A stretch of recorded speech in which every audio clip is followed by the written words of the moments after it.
talk about time management. Actually, I don't want to talk about time management, but I need to use time management as a way to get to where I'm going. So stick with me through this. Time management, as you probably already know, is organizing your time in a way that maximizes productivity. It asks you to coax as much profit potential as possible from the limited hours in a day by doing things like batching similar tasks, eliminating distraction, and prioritizing appropriately. Employers love to talk about time management because good time management means more work done in fewer work hours, which in turn makes paying employees for their time a better investment. Time management sees time as finite and valuable, and therefore something to be harnessed and used efficiently. And don't get me wrong, time is finite and valuable. But in the context of a creative and fulfilling life, I think we need to look at it as something more. It's not just finite and valuable, it's fleeting and precious. And recognizing the difference in those descriptors is what has made me want to think differently about my relationship with time. Something that's finite and valuable is a resource to be exploited, to be used in the service of some definable purpose. Something fleeting and precious, though, that's something to be appreciated. It's something to be cherished. It's true that once a moment is gone, we can never get it back. But that doesn't mean that a moment is wasted if each second isn't productive in an economic sense. Our time isn't an oil field, it's a cherry blossom. This is why I've been using the term time stewardship instead of time management. When applied to land, stewardship is ethical management. It's thoughtful and active care with an eye to the future and to conservation and longevity. So if we think about ethical management of time in the same sense, then we're speaking of the thoughtful, active care of basically the very essence of your existence in this world. Your relationship to time will tell you your answer to Mary Oliver's poignant question, tell me, what is it you plan to do with your one wild and precious life? Actually, that line from Mary Oliver gets quoted a lot, but we don't as often hear the preceding lines in the same poem, The Summer Day. I do know how to pay attention, how to fall down into the grass, how to kneel down in the grass, how to be idle and blessed, how to stroll through the fields, which is what I have been doing all day. Tell me, what else should I have done? Doesn't everything die at last, and too soon? Time stewardship is knowing how to pay attention. It's recognizing the value in being idle and blessed.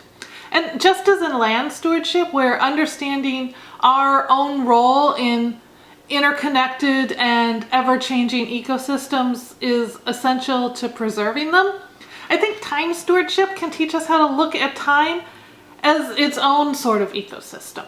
On her podcast, Grow with Soul, Kate Ferris spoke about recognizing the impact that different parts of our lives have on each other. When we disconnect the elements of our lives in our brains, we aren't able to see how they affect each other. So when we experience a problem, our go-to explanation is that we are somehow a failure rather than one part of our lives might be affecting another. So for example, sometimes I can't concentrate and I think, God, I'm so rubbish, I've got no focus, what the hell is wrong with me? And then I remember I've had nothing to eat yet and that actually I'm just a bit hungry. The time we spend eating impacts the time we spend working, which impacts the time we spend with family and friends, which impacts the time we spend resting, which impacts the time we spend strolling through fields and kneeling down in the grass, which in turn impacts the time we spend eating, and so on, and so on, and so on. Each of us has our own unique ecosystem, our own ball of wibbly wobbly timey-wimey stuff. People assume that time is a strict progression of cause to effect, but actually, from a non-linear, non-subjective viewpoint, it's more like a big ball of wibbly-wobbly, timey-wimey stuff.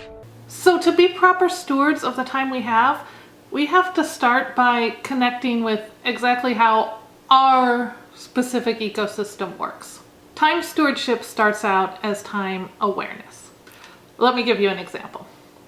On the first episode of Downton Abbey, cousin Matthew arrives fresh from his middle-class life in Manchester and explains his schedule to the Grantham family. There are plenty of hours in the day. And of course I'll have the weekend. We'll discuss this later. We mustn't bore the ladies. What is a weekend?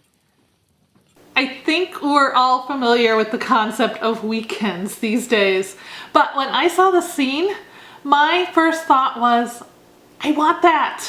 I want my life and my work to be so fully integrated, to have such ease and flow that the difference between weekends and weekdays no longer registers as a huge difference to me. You may be completely different.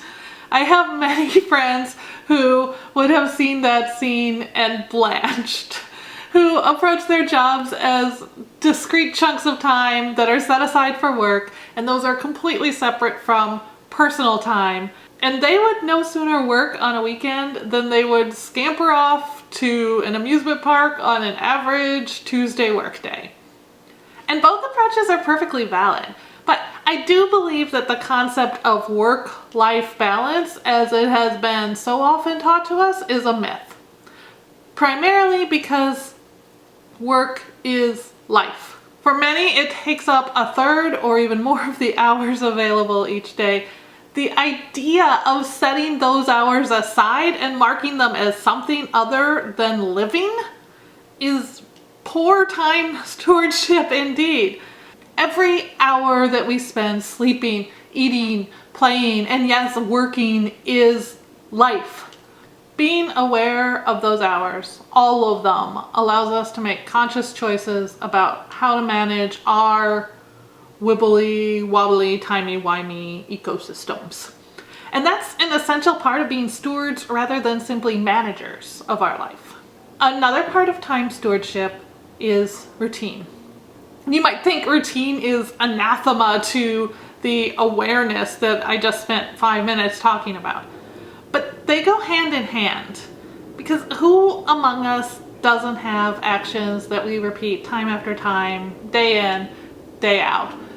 Whether it's something as simple as drinking a cup of coffee in the morning, or something as complex as writing and editing a complete YouTube video each week. Routine is one of those areas where traditional time management and time stewardship sort of intersect.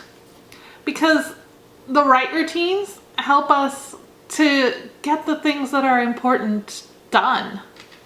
They also ensure that we're not wasting mental and physical energy on reinventing the wheel each day, and that frees up brain space to think about other things. But just because we're performing the same actions over and over again doesn't mean that we can't appreciate them as they're happening and approach them with joyful awareness.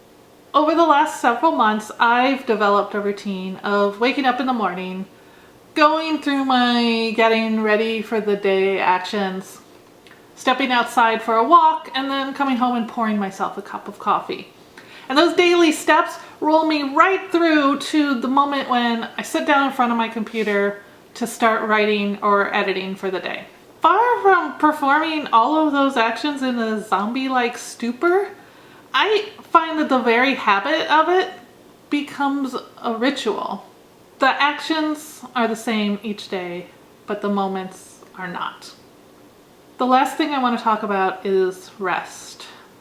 When I think about rest and time stewardship, I don't think of 15-minute breaks every 4 hours with an hour for lunch and 8 hours of sleep each night. And of course those things are important. But instead, I think of letting a field lie fallow for a season, of leaving fallen leaves to slowly decay beneath a blanket of snow, or of allowing a slow and steady rain to soak deep into an aquifer.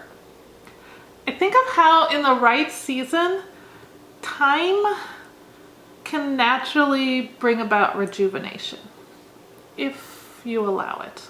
Several months ago, I was scrolling through Instagram and I saw this graphic by Sasha, who created the business Frankenfeel and the podcast This Is Your Reminder. When my eyes fell on those gaps, those wide open spaces between the months of March and May, July and September, and November and January, I felt something release inside me. It was the sort of moment when your whole being just relaxes and goes, this is it. This feels right. And so, in the spirit of my own time stewardship, once this video is released, my plan is to rest and to allow for a fallow season, even as I continue to mindfully notice my time as it passes, and as I pour morning coffee and take daily walks, I will open myself to rejuvenation. And I will cradle my moments like cherry blossoms rather than strip mine them for their productivity value. Awareness is time stewardship. Routine is time stewardship. Rest is time stewardship. And that's all I have to say today. If you liked this video, please give it a thumbs up. Take a minute to subscribe if you haven't already, and if you have, hit the alarm bell and that will notify you when I put up a new video. And as always, if you go to my website, fromjen.com, you can get to all of my blog posts, transcripts of many of my YouTube videos, and direct links to my social media and my monthly newsletter. Until next time, I am wishing you love and joy and all of those good things, and I can't wait to talk to you again.